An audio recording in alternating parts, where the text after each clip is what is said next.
Okay, we are going to have a discussion about violence in the media among four participants, and two of them will give arguments against, and the other two arguments in favor about this topic.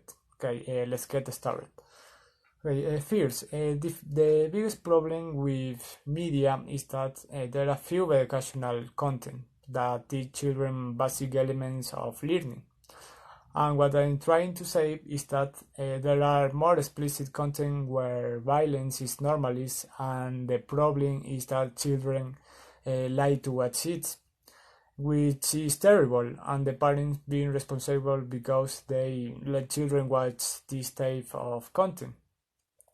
Finally, I think this should be regulated and not allow this content to be so accessible, because this could have a negative effect on children's mentality. Yeah, I understand your point of view, but the truth is the generation have changed and the world isn't so good anymore. Children need to learn how to defend from anyone who tries to hurt them. If you do a research on whatever social media, you'll find some suicide case from children who don't know how to defend. In contrast, if you allow children to see violence that isn't violence, is a technique to defend, you'll be preparing them for any situation or anyone who tries to hurt them. Okay, but you know what gets me? According to experts, people spend around 7.5 hours in media activities such as TV viewing, playing video games, and chatting online instead of doing other activities like reading a book, practicing sports, and even sleep, which is worrying because there is an impact on people's behavior. So the point is that people must change their habits to help their kids to grow up in a more friendly environment. I think, to speak about real problems, we need to see real information. So, Universidad de Guayaquil, an Ecuadorian university, has told that the percent of link between the violence in the real life and the violence inside the internet is minimal. Moreover, the listeners would not have any problem to recognize that there is a real subjective problem to talk about the violence in the media, which is a trouble because we need to talk about those problems with statistics and science, and those are objective, not subjective. So yes. Do the delegates think the level of disinformation is not for a worse world, or do you want more?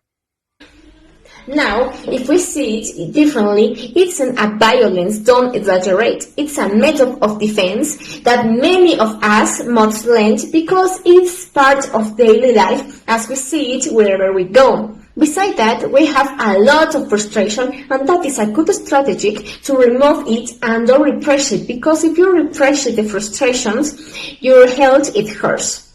The good thing about television is that has a lot of programs which teach us a new vocabulary and new method of defense. So for that reason, it's a violence, it's a method of defense, especially self-defense. Sarai, I think you mean around type of violence, because the media most of the time broadcast cases such as murders, robberies, kidnappings, and other things more.